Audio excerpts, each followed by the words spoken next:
Hi, Jim Gore from THOR Wealth Management. If you like the videos, please pass them on to others. Today I want to talk about the bond market and some things that you should be aware of.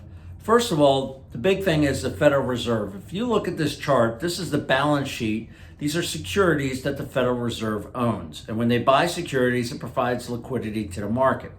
You can see back in 2009, there was a big jump up. That was the first time we really saw them using the balance sheet. And they went from about $1 trillion to $2 trillion. Pretty massive move going into liquidity.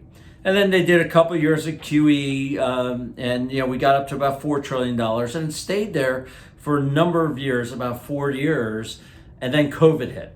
And then COVID, things changed dramatically. And we saw them more than double in the last 2 years, their balance sheet.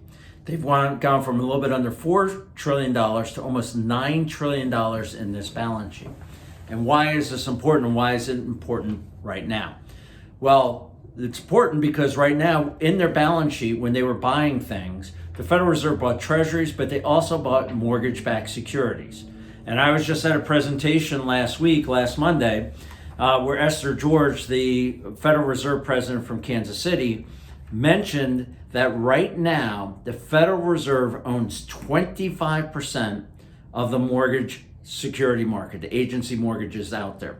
That's a pretty big chunk of change that they have in the market. She also talked about the Federal Reserve does not like owning that much. And one of the things she alluded to was that the Federal Reserve is going to, when they sell off securities, sell off the mortgage part of the market.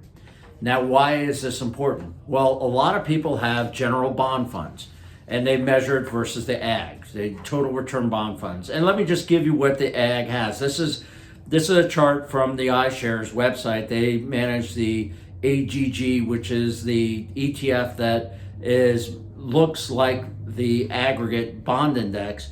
And notice their mortgage-backed securities, 27% of that index is in mortgage-backed securities.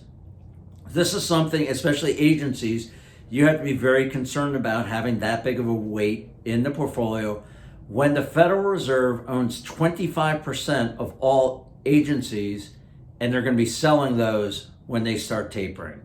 That's going to be a lot of money that's going to be flooding into the system, a lot of mortgages, agencies that will, and we expect that spread to really widen out.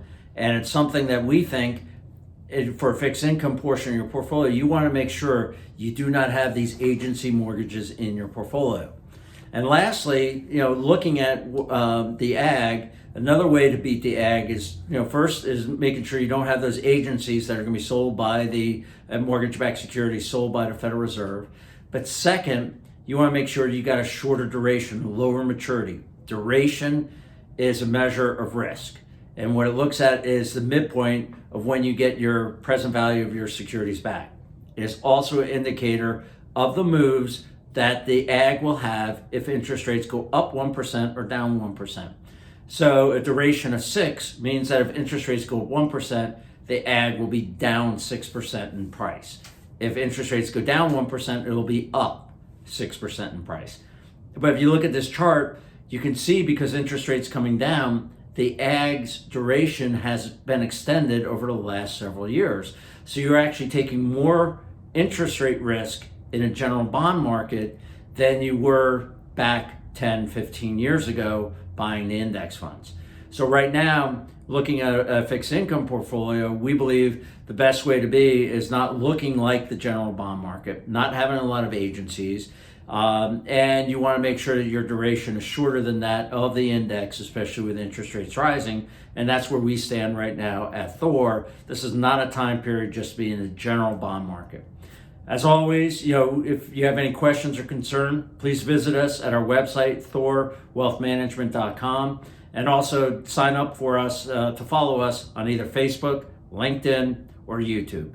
Take care and talk to you in a couple weeks.